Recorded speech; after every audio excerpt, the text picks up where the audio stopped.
मुंबईतील एअरपोर्ट जवळील एका हॉटेलला भीषण आग लागल्याचं पाहायला मिळतंय आणि या हॉटेलमधून आगीचा काळा धूर आता बाहेर पडताना पाहायला मिळतो। त्यामुळे ही आग मोठी असण्याची शक्यता वर्तवली जाते।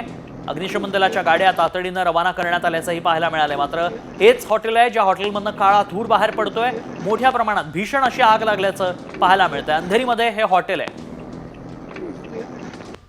याच संदर्भात अधिक माहिती देतात आमचे प्रतिनिधी प्रमोद उगले सध्या आपल्या संपर्कात आहेत। प्रमोद, सध्या काय अधिक तपशील आहे?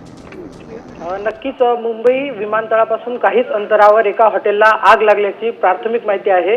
ही आग का लागली ही माहिती अजून स्पष्ट झाली नसली तरी परिसरात धुराचे लोट पसरले आहेत। अग्निशमन दलाच्या गाड्या या आग लागलेल्या हॉटेल परिसरात दाखल व्हायला सुरुवात झाली। धन्यवाद प्रमोद, आपण दिलेल्या सगळ्या सविस्तर माहितीसाठी आणि वेळोवेळी तुमच्याकडून अपडेट्स घेत राहू। मुंबई एअरपोर्ट जवळच्या हॉटेलमध्ये ही भीषण आग लागल्याचं पाहायला मिळतंय। अंधेरीमध्ये हे हॉटेल आहे आणि याच हॉटेलला आग लागल्याचं पाहायला मिळतंय।